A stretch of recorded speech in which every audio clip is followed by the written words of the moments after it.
Dear feminists, civil society, leaders, young people, women and girls, all of you present in this hall this morning, good morning. And thank you for joining us in what is not just a meeting. It is a reckoning at a time to take stock, to press forward, and to insist on the progress that justice and gender equality demands. A time to come together for all women and girls. This year, Secretary-General, more than 3,600 CSOs have picked up their passes to be with us at this CSW 69.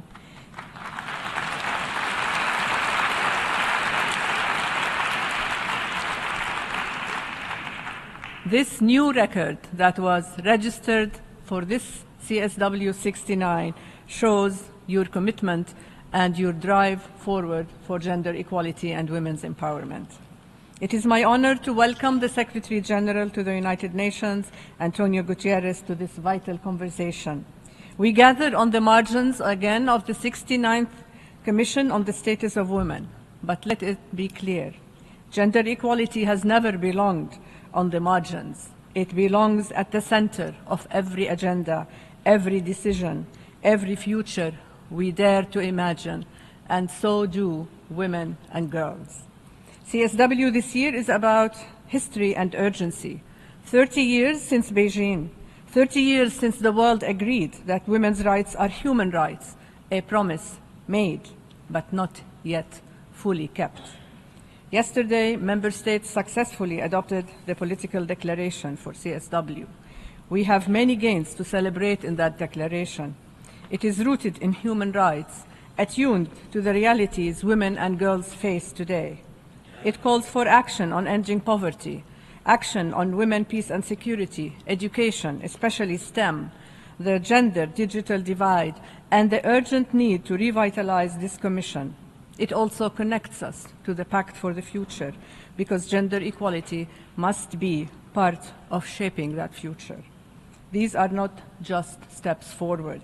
They are real wins, hard fought, hard won, and a foundation to push even further. But we must also be honest, this session takes place in a world on fire. Wars rage, women's rights are under attack, civic space for feminist activism is shrinking, and in some places hard-fought gains are slipping away. But we are fighting back. You, civil society, in all your diversity, are leading the charge and are our inspiration.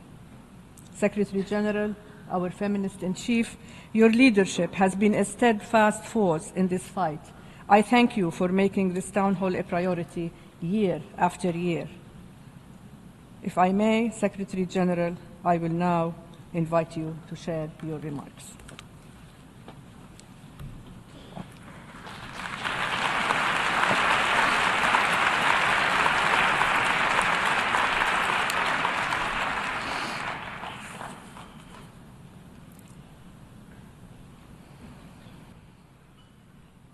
Friends, let me begin with two simple words. Thank you.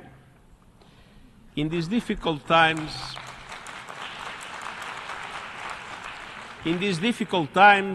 civil society is on the front lines, putting it all on the line to power progress, deliver gender equality, and build a better world for us all.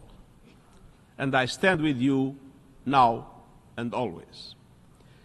And it is my privilege to be with you today, to hear your solutions, your innovations, and your ideas, and how we can advance our shared aims. Dear friends, this year's Town Hall is a celebration of the 30th anniversary of the Beijing Declaration and Platform for Action, and of the 25th anniversary of the UN Security Council 1325 on Women, Peace and Security. Yet, we are also here to issue a red alert. A surge in misogyny and a furious kickback against equality threaten to slam on the brakes and push progress into reverse. Let me be clear. This is unacceptable, immoral, and self-defeating. We must stop it, and we must stop it together.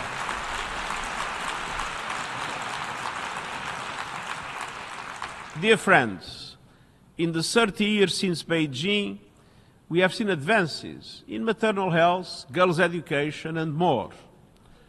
Last year, countries agreed to the Pact for the Future, and this reaffirms the commitment to achieve gender equality and empowerment for all women and girls. It recognizes this is essential for progress across the Sustainable Development Goals. And it sets out to strengthen the Commission on the Status of Women. Women's organizations and civil society played a major role in securing those gains in the preparation of the Summit of the Future. And I applaud your efforts. Yet, women and girls still face an appalling array of wrongs. We see it more than anywhere else in Afghanistan. We see it in the sexual violence in conflicts from Haiti to Sudan. And we see it in the global pandemic of violence against women and girls and their disproportionate poverty, anger, and marginalization. The dramatic dangers facing social organizations and activists are both a symptom and a cause of this disease. Around the world, women's rights defenders face harassment, threats, and violence, even murder. They face shrinking civil space and shrinking funds. And the result is the erosion of rights and the deficit of accountability. Despite your courage and persistence, women and girls' interests are increasingly unrepresented and unheard when decisions are made, and we must turn this around. You are the drivers of progress. Our world needs you, and we can be absolutely sure that I will fight at your side, and I will fight for you.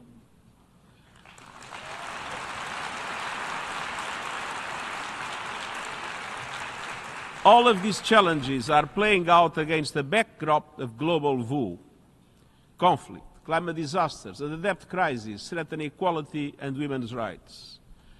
New technologies, which could advance equality, to often inflame divides and normalize violence. And around the world, a ferocious backlash against the rights of women and girls is growing in power and strength, stripping women of their rights, rolling back progress, and causing leaders to drop equality like a stone. My warning to leaders of all kinds is simple. Do not sacrifice equality for false expediency. It is a miscalculation, a misunderstanding of how societies thrive. It is short-sighted, it is wrong, and it must end. And to these leaders staying strong, I say thank you. You are doing the right thing. And so, dear friends, let's never forget that inequality is a question of power. We still live in a male-dominated world with a male-dominated culture. And power is never given. It must be taken. Together, we must seize it.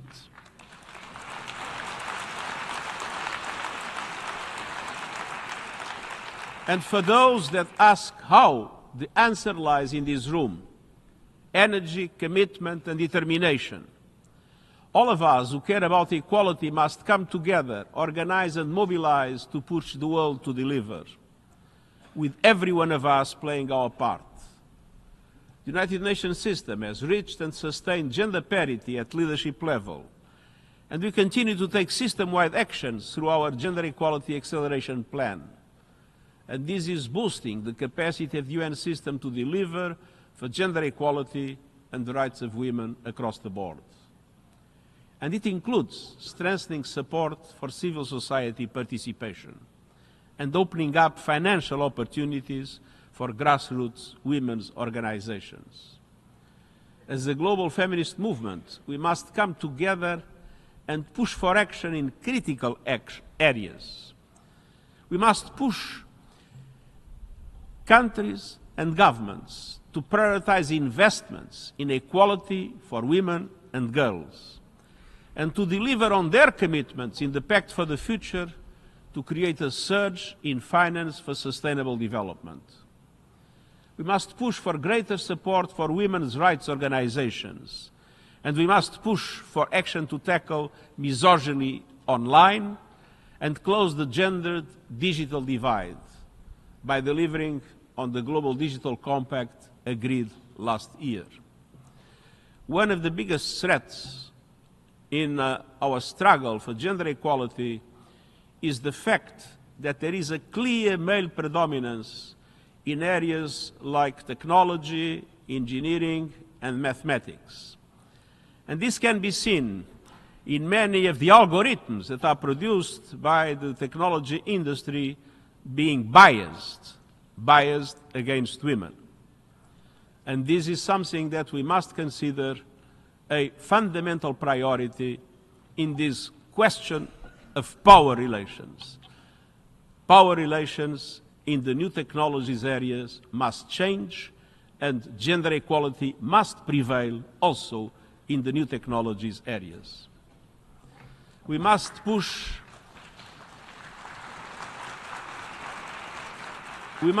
all parties to ensure women's full, equal and meaningful participation in peace building to create more enduring solutions. And we must push to advance women's leadership and involvement in decision-making in government and businesses. Dear friends, in these days of danger, civil society is the driver that makes the difference. And we proudly stand in the United Nations with all those women's rights defenders around the world demanding equality, demanding your rights and ensuring that women and girls are heard and holding leaders to their word. We share a common vision, a world of equality, where the human rights of women and girls are realized in full. Let's keep working together to make this vision of gender equality a reality for all. Thank you.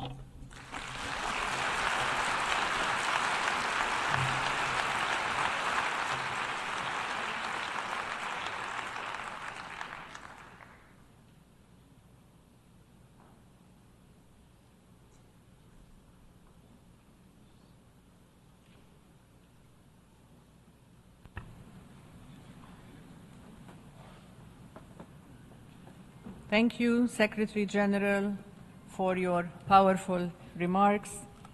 And now I will turn to civil society for your reflections, most importantly, your solutions and your recommendations for how we can push forward together. And also, if you have some questions, I'm sure the Secretary-General would welcome those as well. This is your moment, civil society, to shape the conversation, to bring forward the ideas that will guide us, and to propose the steps we must take to drive real, meaningful change. We will take speakers in sets of 3. Please keep your interventions sharp, bold, and focused so that as many voices as possible are heard. This town hall is more than a tradition. It is a commitment to listen, to engage, to act with a clear focus on finding solutions that move us forward. And the fact that it takes place here in the most hallowed chamber of the United Nations, the UN General Assembly Hall, makes this discussion most vital and most important for this commitment. This is the People's Hall, your hall, where as women and girls and people of the world, you make your voices heard. And this engagement in this hall is our shared pledge to act together for rights, equality, and empowerment of all women and girls. I now open the floor for interventions. I will invite the following 3 speakers to address us. First, the floor goes to Olivia Ivy Altidore, a spoken word poet. Olivia, the floor is yours. Thank you. We live in a world so beautiful, but how beautiful can this world really be? Marginal divide, girls losing their lives, and there are people out on those streets. The foundation of our nation stands before us, towering and intimidating, daunting the possibility of equality, the dream of these United Nations. But girls being underpaid and overworked deserves bigger conversations. The framework of girlhood, so finely cut and clear, often puts girls in a box with its translucent locks, instilling us all with fear. Fear that we won't grow past the bounds of those margins, that we'll stay hidden in our fenced-away gardens. But this is all the more reason to fight, because even a blooming flower still grows at night. The waters are murky. The road is not promised to be easy nor fair, but how do you expect us to succeed if you don't give us access to the resources we need? We, the people of these United Nations, refuse for girls' stories to be brushed over to the side right before our eyes. We deserve to be heard, each and every word, and together we shall rise. We live in a world so beautiful, but how beautiful can this world really be? Everything falls apart and then into place. It is our job to advocate for change and keep up with the pace. We live in a world so beautiful, but how beautiful can this world really be? If no one answers these questions, change is not a guarantee. Thank you.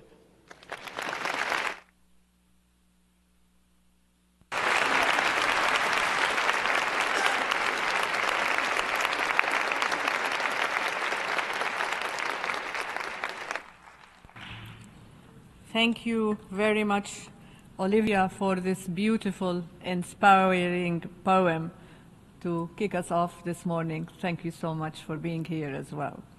I now go to someone you all know very well, Pamela Morgan, the co-chair of NGO CSW. Pamela, the floor is yours. Thank you, Your Excellencies, feminists, respected delegates, esteemed guests. Good morning. NGO CSW New York, with no financial resources, but with passion and a determined group of volunteers, is a convener of civil society. We accomplish our work through partnerships to make tangible commitments to civil society. Ours is a solution-oriented organization, and we understand that optimally, a trilateral process works best for us when we are working with the UN and its agencies and member states. A great example of this method is our recent work on CSW revitalization, where we have hosted roundtable discussions with member states, as well as engaged in productive discussion with UN Women around this critical issue. We began this process with a survey of our civil society partners to determine how they reimagined the Commission on the Status of Women. We worked with the member state to share our survey analysis with the UN community. Further, we conducted polls during our monthly meetings to further assess civil society's assessment of CSW revitalization. To this end, we were able to develop recommendations.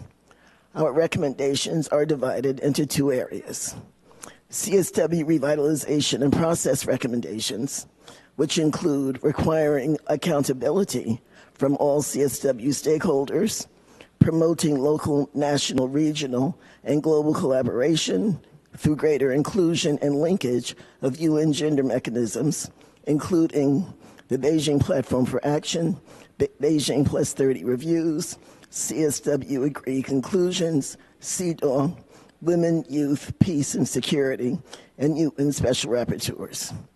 And we welcoming the critical leadership roles that civil society organizations play and will continue to play in advancing gender equality and the rights of women and girls. CSW revitalization and CSW content recommendations include mandate violence against women, gender-based violence, and women in power and decision-making both be standing items for review and action and CSWs for progress and advancement, mandating that women and armed conflict will be a CSW priority theme, recognizing emerging issues such as artificial intelligence, science, technology, engineering, art, and math, STEAM, cybersecurity, ethics, and safety, and their impact in all decision-making. We want you to address the intersectional impact of the climate crisis and disaster on food, water, energy, air insecurity, health, economic, environmental impacts, trafficking, and population displacement. And finally, prioritizing regular review of women and girls' poverty, addressing and reversing economic and financial gender biases embedded in institutional practices, and mandating inclusion and leadership in finance. A copy, of our recommendations has been formally submitted to UN Women. So our question is simple. How can we ensure that our preferred method of working trilaterally can be employed so our civil society developed recommendations will be seriously considered for implementation, in an attempt to make CSW fit for purpose as stated in the Pact for the Future. Thank you.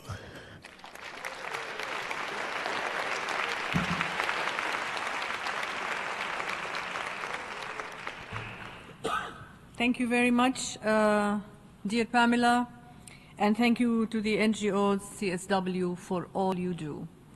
I will give now the floor to Mufida Haidar, a youth leader and the Senior Regional Program Coordinator with Restless Development. Mufida, you have the floor. Thank you. Excellencies, Secretary-General, UN Women Executive Director, Chef de Cabinet, and fellow advocates. Half of the world's population is under 30, the largest generation in history.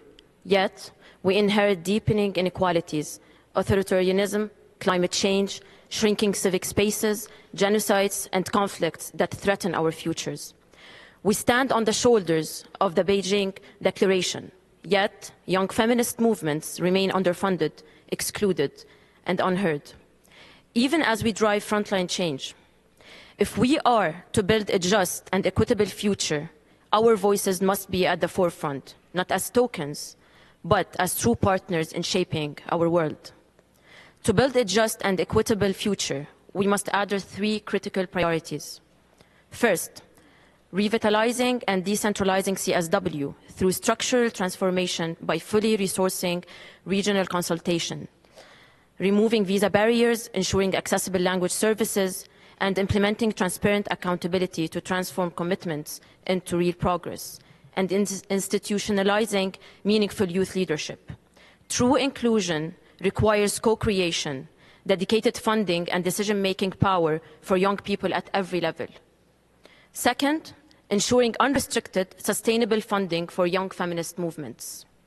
Third, centering young people living in conflicts and under occupation.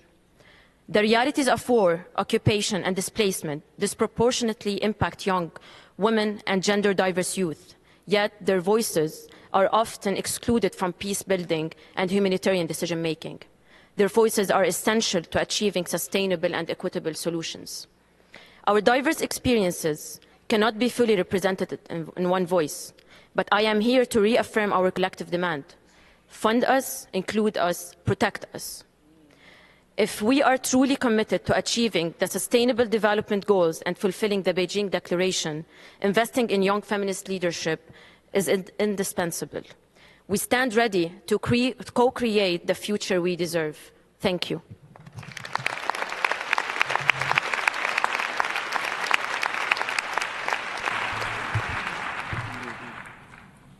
Thank you, Mufida. Indeed, investing in young feminist leadership is the solution at this point. So I'm going to turn back to our feminist-in-chief.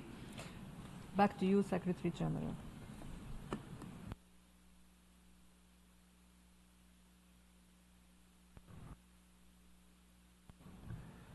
Well, first of all, let me say that the fantastic poem, but at the same time plan of action that we heard from our friend Ms. Olivia is something that gives us more strength in our struggle to guarantee gender equality in the world. Sometimes poetry is also a weapon, and is a weapon that can change the hearts of those that are more unable to understand that without full gender equality, the world will not be okay. So thank you very much for your fantastic message.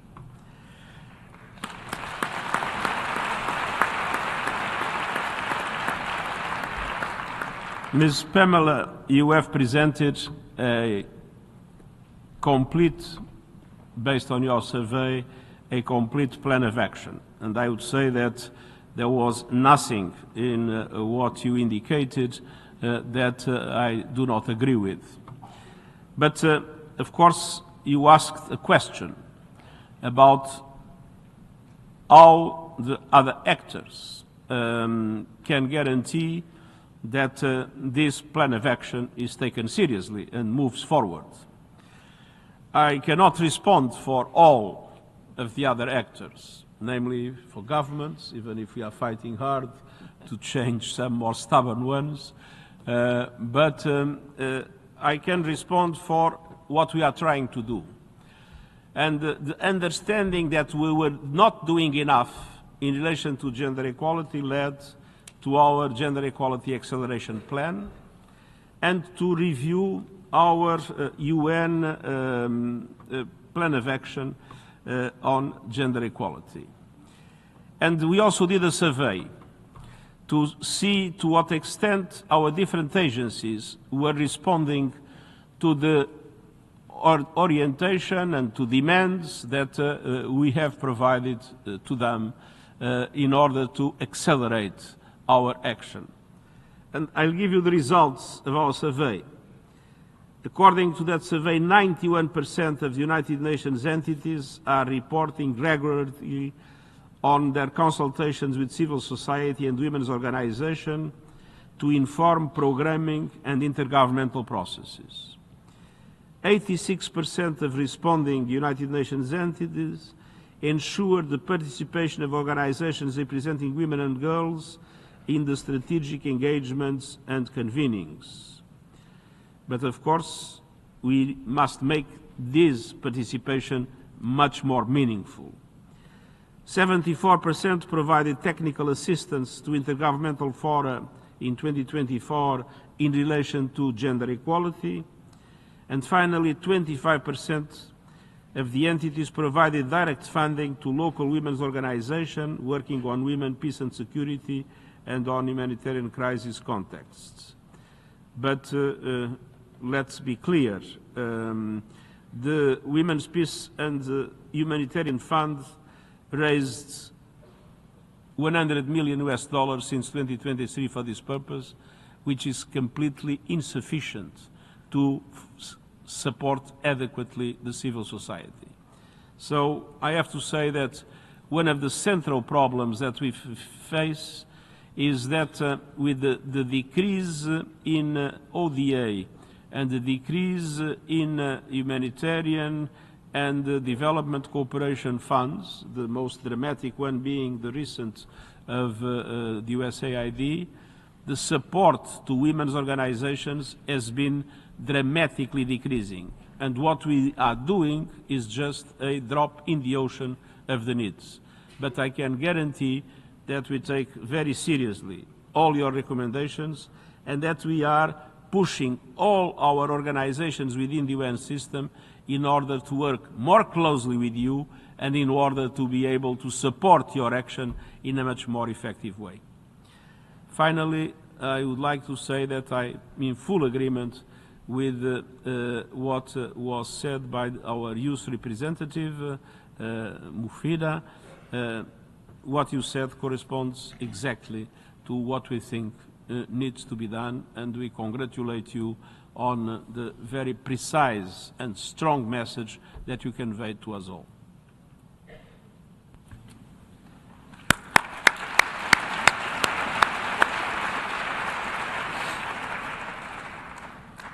Thank you. Thank you very much, Secretary General, for your responses. I think they are also inspirational to all of us and to all those speakers and to all those listening in this room. So thank you very much again and again. I would like to welcome all those who just joined us in the balcony. Most welcome to this important civil society space. So welcome.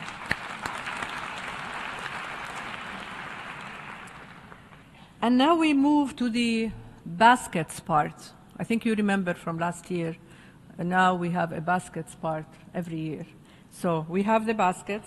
I will try to ensure that I get voices from every part of the room, and we'll pull the cards from the different baskets. When I call out your names, please look for the closest microphone to you. There are 5 microphones on the main floor and near the mezzanine. My colleagues who are near the microphones are standing up, so you can locate the closest one to you and please speak from there. If you are not able to move to the mic, we will ensure that the mic moves to you. So let us start now with the mezzanine. I'm going to pull 3 cards from the basket. I will read the names and the organization and will ask you to speak. You want to pull the cards?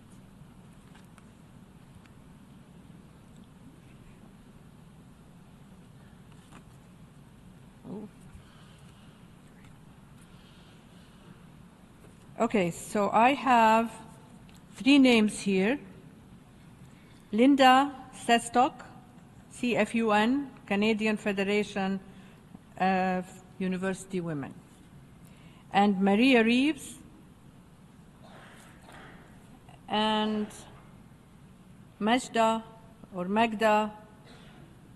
I can't read the last name, from Outright International. So we start with Linda. Linda, please.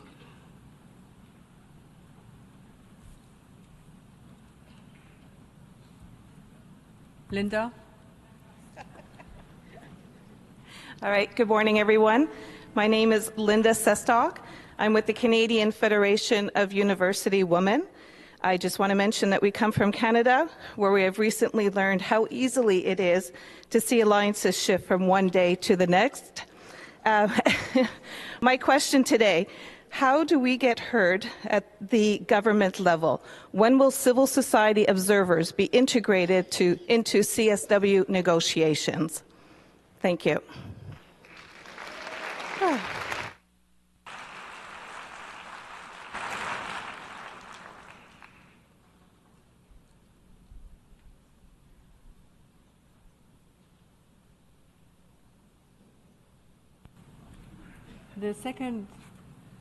The second speaker is Maria. Please, Maria, you have the floor.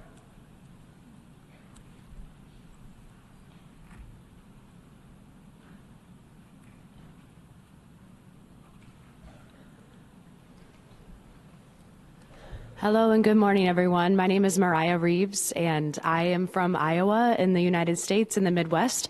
and I am an educational leader of a co-ed institution of about 3,000 students, and I have the honor of 5 high school young women with me today, and I would like to allow their voices to be elevated in this time, to ask questions about access for rural girls in education and to have opportunities to pursue post-secondary educational endeavors that they wish to see.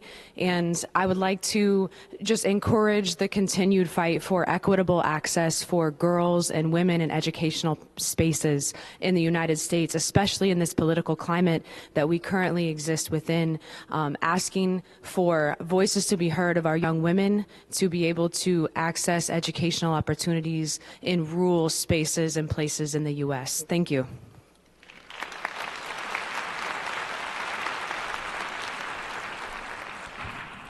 Thank you, Mariah.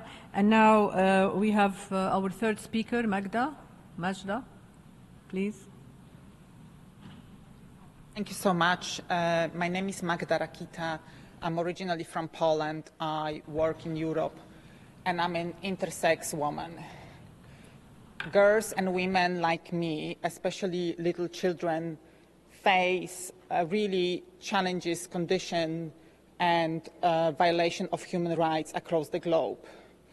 In some regions, we deal with infanticide when the child is born with a body which is not deemed to be atypical enough to be female or male. In other regions, we are subjected to involuntary and completely unnecessary medical treatments to make our bodies more typical. This doesn't affect us only then. It has profound effect on our mental health, physical health. It has effect on our families, especially our mothers. Over 30% of mothers of intersex children have post-traumatic stress syndrome. We are nearly a year now from a historic declaration on the UN in Geneva on intersex rights. We are waiting for a report to be published later this year, probably in September. But what I'm trying to say here, to encourage all of you to meaningfully engage with people like me and our experiences and our families. This is what really changes our lives. And it's not some other, it's just a taboo. We don't talk about this. It's shameful, and we always risk being ostracized from our societies and communities. So this is really a call to action for all the wonderful organizations here. Please engage with the intersex subject. We are everywhere. UN estimates that there is 1.7% of people are born with intersex traits. So you probably actually know us. We are just too ashamed and too afraid to say who we are. Thank you.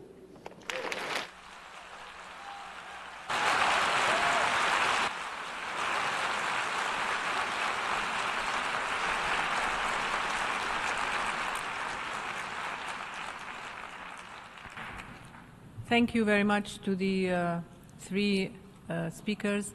I would now turn to the Secretary-General for responding. So, Secretary-General, the floor is back to you.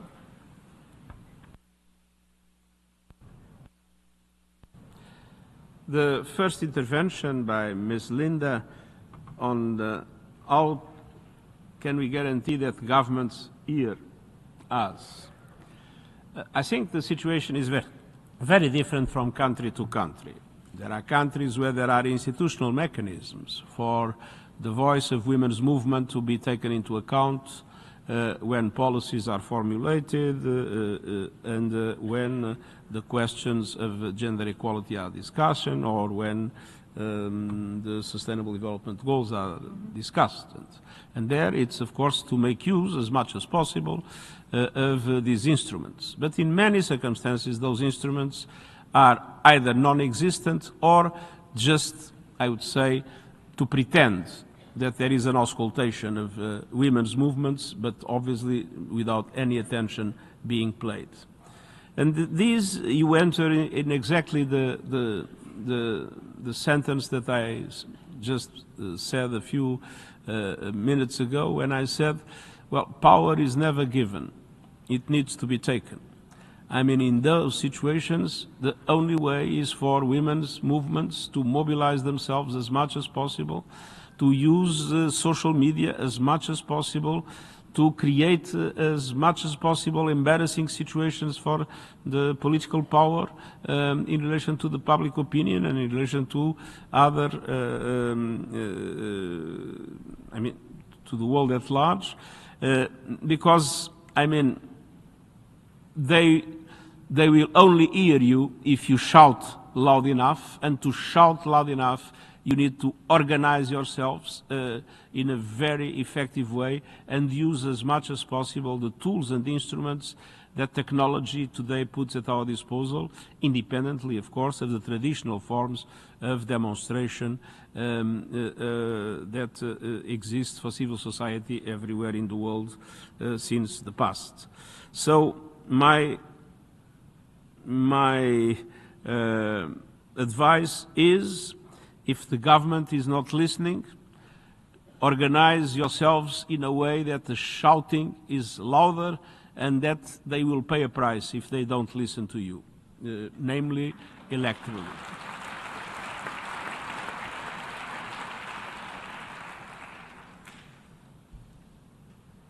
I cannot agree more in relation to what was said by Ms. Maria Rivas about education and in rural environments.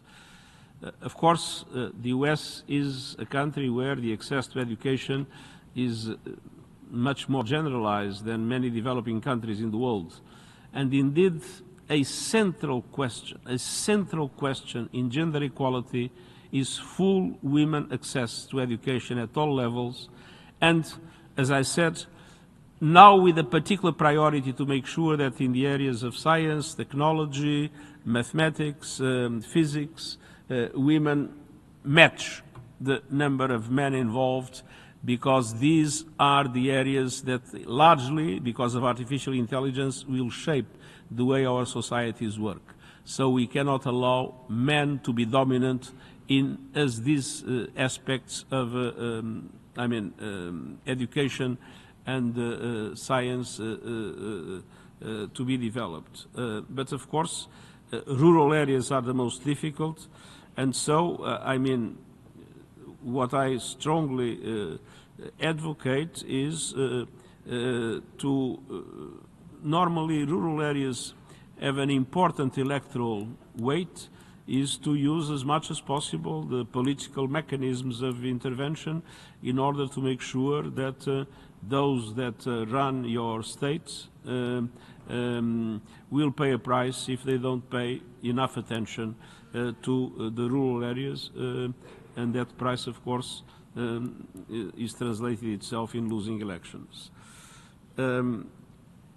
Now, I cannot do anything else but to express my deep solidarity to our friend Ms. Magda, and to say that I fully understand, I fully absorbed your call to action, and you can count with, from our side, total support for whatever initiatives you might consider that the UN, and in particular UN Women, can take in this regard. So thank you very much for your testimony that is extremely important.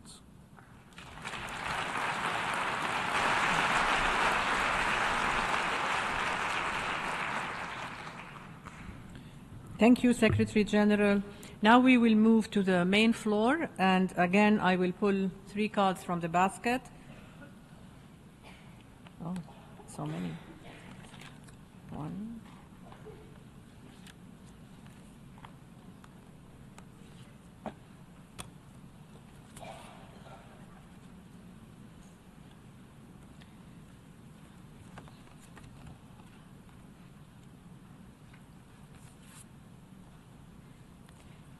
I have 3 names now.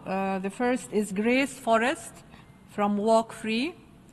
The second is Jing Zhao Zezan from the World Women Organization, and from Good Neighbors International, Huang Cho.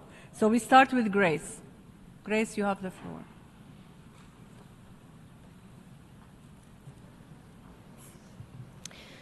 Good morning. Thank you for having us. My name is Grace Forrest, and I'm the founding director of Walk Free.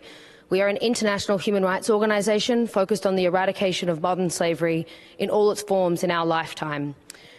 Secretary-General, I have a question for you. In the light of the fact that there has been a 10 million person increase to the number of people living in modern slavery throughout the globe in the last 5 years, bringing the total now to 50 million people living in modern slavery, impacting women and girls in every country in the world, I ask you, how can we get member states and UN agencies to better collaborate for these transnational issues affecting global supply chains, migration systems, and human rights everywhere?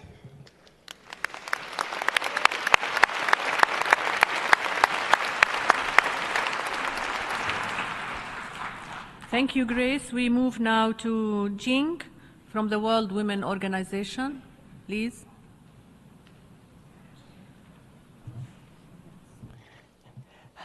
Hello, my name is Grace Hollett from the Canadian Federation of University Women.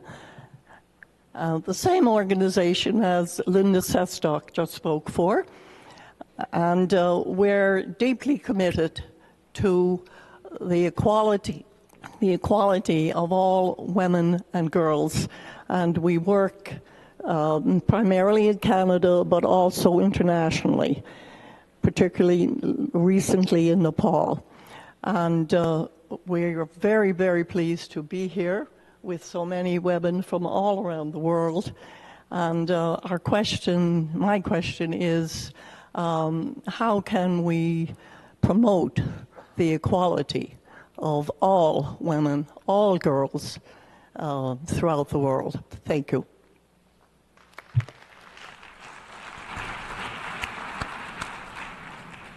Thank you. Thank you very much. And now we move to Huang from Good Neighbors International. Hello, my name is Hyang Cho from Good Neighbors International. So Good Neighbors International is a humanitarian organization work across the 50 countries. We work closely with the girls and women. So from 50 countries, we promote the girls' rights, especially focus on the menstrual hygiene and also women's health. So we are a grassroots organization, so we collect a lot of information regarding the women's health and especially menstrual hygiene. So my question is though, so a lot of organizations work closely with the community and girls, and those data are available. However, how UN is gonna integrate those kind of valuable data to improve the women's health? Thank you.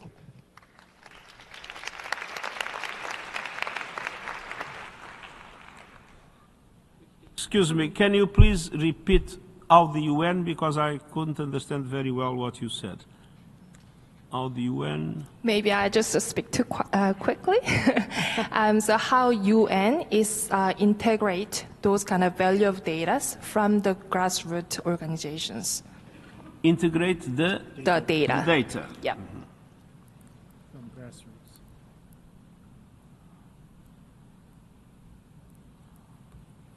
Thank you. Thank you. Back to you, Secretary General, please.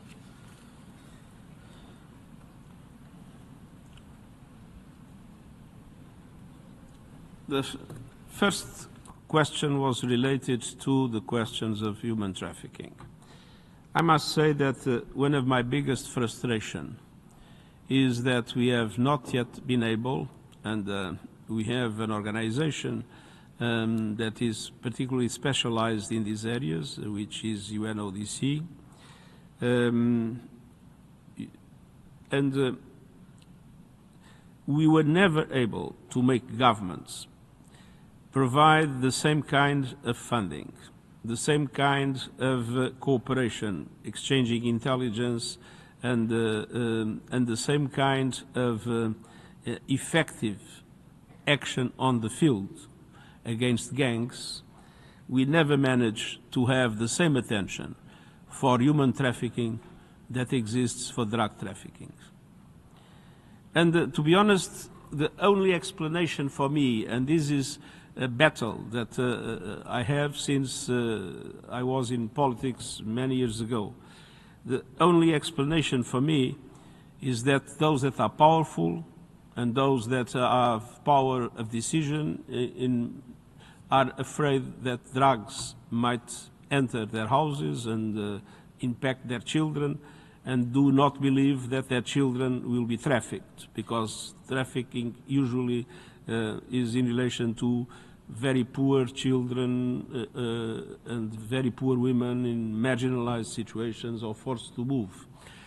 And so, I mean, as their voice is much less strong than the voice of those that are linked to the need to fight against drug trafficking, we never manage to have governments providing the same level of resources and the same level of international cooperation for human trafficking, modern slavery, than for the questions of drug trafficking. And I think this is something that we all need to unite in making sure that we speak loud and clear to all governments to understand that the worst of the traffics, the most horrible of the traffics, is when that traffic is a traffic involving human beings.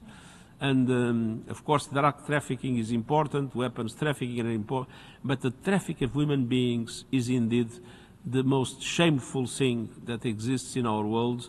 And we will do our best to go on to put that in the agenda with at least the same level of investment and the same level of intervention as in relation to drug trafficking.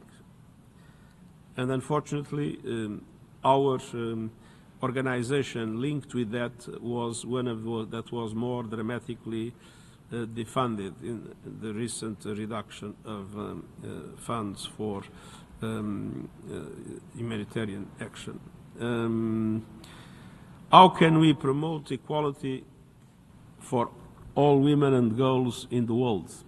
I think that is exactly what we are doing, is to join our efforts and to make our voices be as loud as possible, to organize ourselves globally as effectively as possible, and to make sure that we force those that have power to understand that gender equality is a basic condition not only for the rights of women to be respected, it's a human right, but gender equality is an effective instrument for better sustainable development, for more peace, and for the solution of most of the problems that today impact on humankind. So the answer is not an easy answer. It is, I would say, bringing together everything we try to do and accelerating it and enhancing it. How do we incorporate data of grassroots organization? Let me be very clear, not well. We have now a new data strategy that is part of the so-called UN 2.0, and the truth is that the UN produces a lot of data, but the UN has been until now very ineffective both in using its own data and being able to gather data from grassroots organizations. So to your question, if we are doing in this regard an effective work, my sincere answer is no. We are not doing enough. We are not effective in gathering grassroots organization data. And it's part of our data strategy to correct that.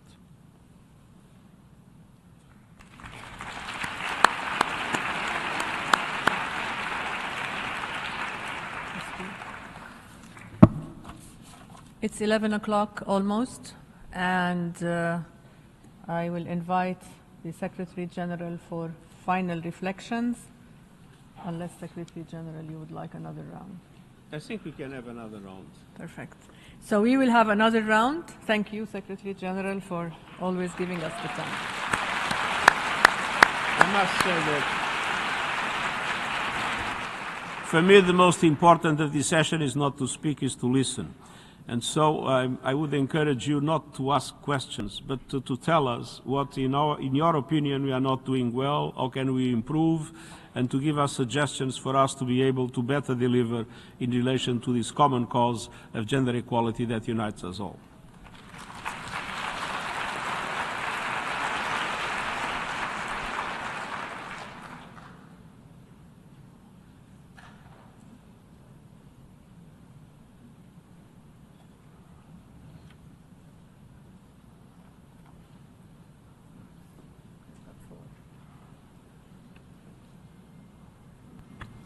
Okay, I have 3 cards now, and I think we need to, as Secretary General said, try to give us not questions but solutions. So let's call this final round the solutions round. So I'm going to start with Dr. Carmela Roybal, and then we move to Catherine Oxholm from United Nations Foundation, and then to Solange Simoes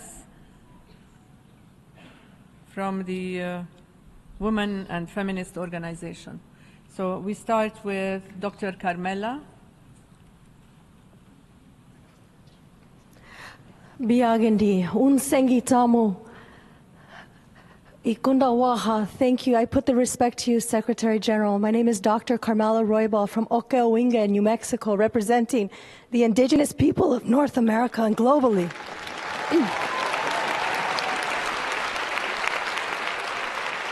I'm here today on behalf of Women Graduates USA. My suggestion is to build a fabric of data that we can create actionable solutions. And the solution that I would like to see is attention to the missing and murdered indigenous women of the world, the globe, our sons, our daughters. Emily Pike, say her name, our children are missing. And we are doing a horrific job of drawing attention to the ecocide and femicide globally. We don't have a future without our children. Kundawaha, thank you.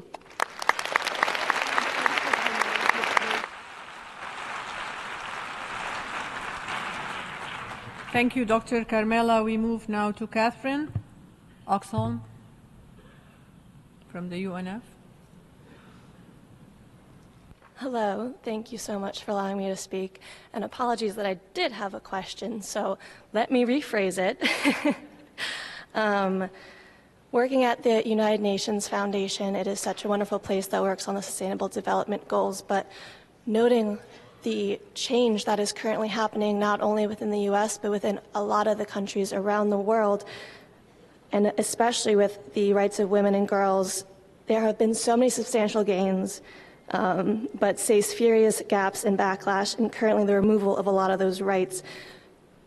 While it's not a question, what advice would you give young people on how they can protect the gains that were made while we can also move to make more progress?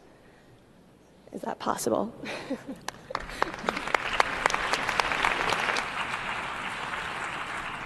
Thank you very much, Catherine. And now I move to Solange from the Sociologists for Women in Society. Please. So my name is Solange Simoes, and I represent Sociologists for Women in Society. So you asked us not to actually ask questions, but maybe place suggestions. I'd like to place a demand that I think has been a demand for many, many years from women and families from all over the world. When are we finally going to have the first woman, female UN Secretary-General?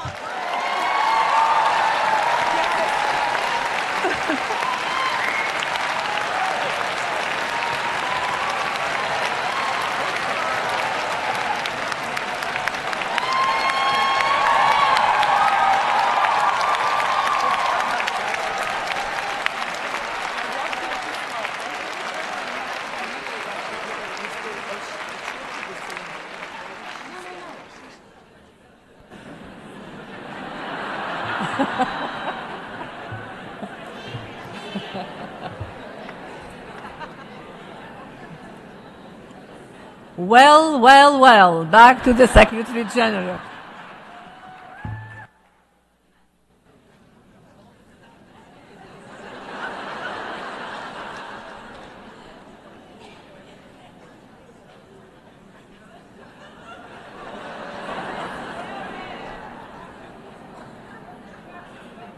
Do you want me to say something? No, it's more eloquent than words. no. Well, if I may say, Secretary General, we always say that silence is more eloquent than words. And I think the Secretary General agrees. Well, I would like to underline first what was said by Dr. Carmela. We are finally witnessing in the world the recognition of the extremely important role that indigenous communities play in order to preserve our planet and in order to preserve our global societies. They have been discriminated, they have been marginalized. In some situations in the world they were exterminated. But now, when we see how climate change is moving, when we see how the environment is destroyed, we all of a sudden discovered that the areas that are better protected, the areas where the harmony between nature and people is more effective, are exactly the areas under the control of indigenous people. But those areas are areas that also attract economic interests, mining industries, oil industries, others. And we are seeing more and more pressure put in relation to indigenous communities and more forms, unfortunately, of violence against them in very dramatic ways. And the testimony that we heard is a description of a reality that is a shame that we need to be able to correct. We have every year, during 2 weeks, gathering of indigenous communities from all over the world.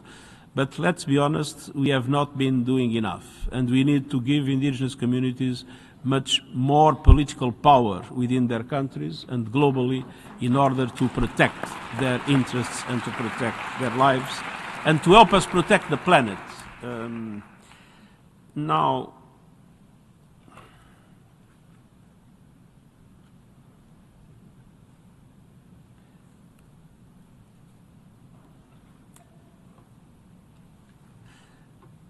I mean, we are witnessing a pushback in relation to women's rights. It's true, as we are witnessing a pushback in relation to climate, and we are witnessing a pushback in relation to many other aspects. There is only one way to answer a pushback, is to push back against the pushback, and to mobilize as much as we can the societies in order for the societies to protect their vital interests. And gender equality is a vital interest, and we need to do everything to mobilize societies against those that are trying to push back on gender equality. And young people can play here a very important role. I mean, I was born in a dictatorship, and I have to tell you that one of the things that had a bigger influence in the fall of that dictatorship, beyond, of course, the essential factor that was the colonial war and the fact that the army got tired and then there was a coup d'etat. But one of the areas that undermined more the dictatorship was the mobilization of young people in the universities and across the country. So, young people, you need to mobilize, and we need to fight for your ideals, and gender equality is a basic ideal for all of us. Now, I'm not going to apologize for the fact that I'm not a woman.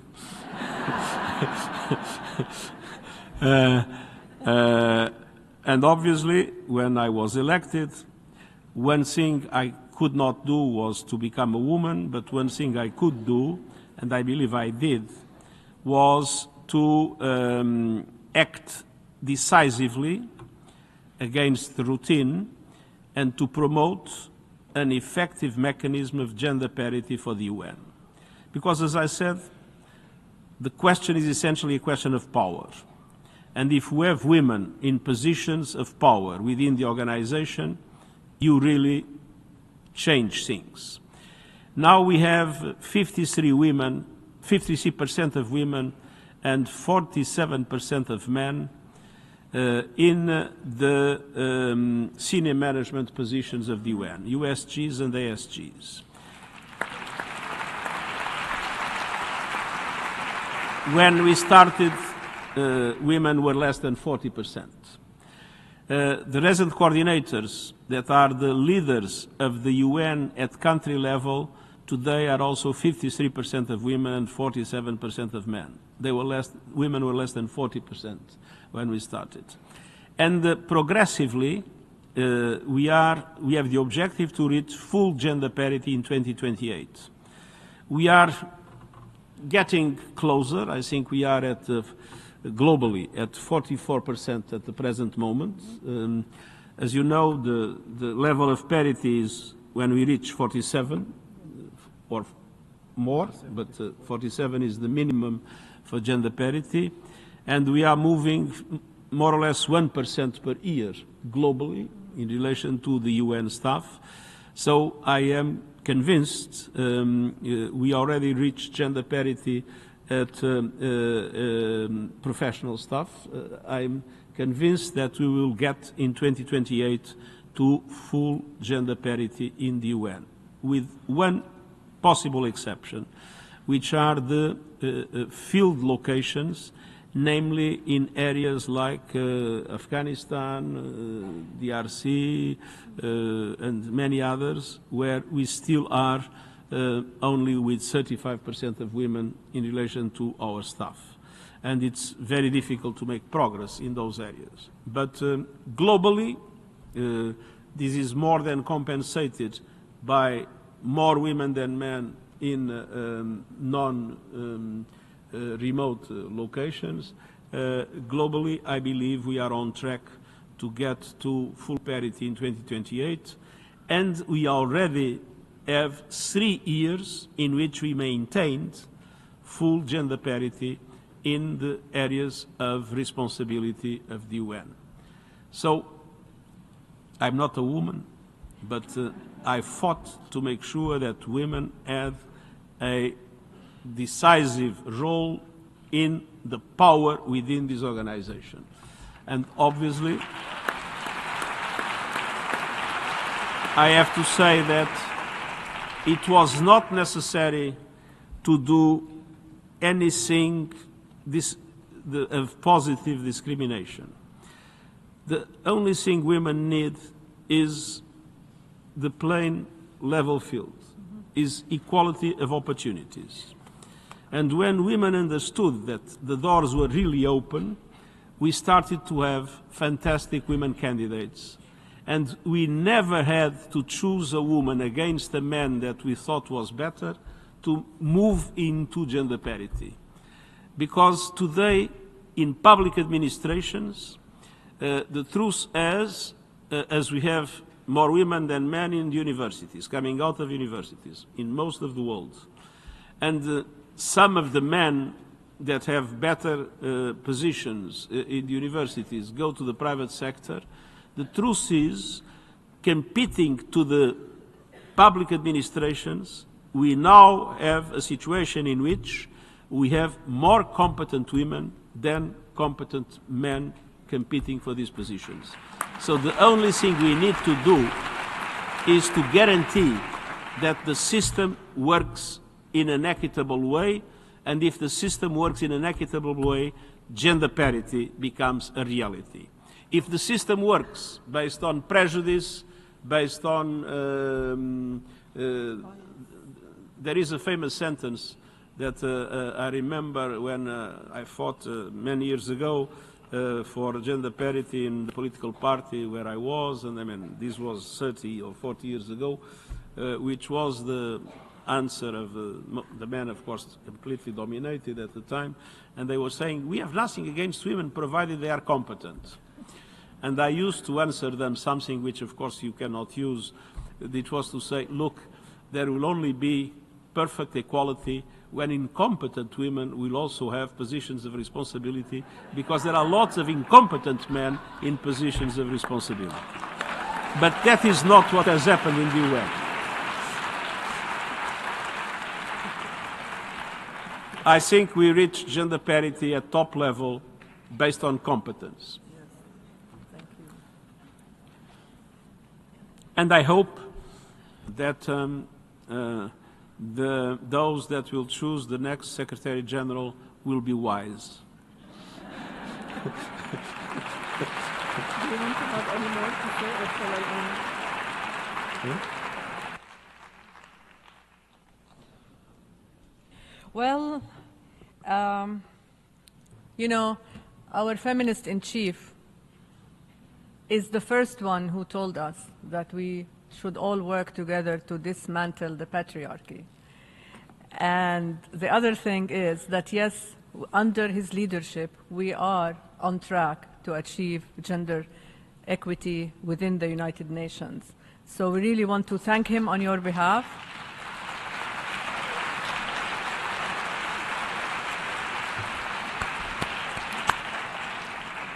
Secretary General, thank you very much for being with us today and for giving us this wonderful time with you. And thank you everyone who is here in this wonderful hall for this great morning. Thank you so much, and we look forward to seeing you again next year. Thank you.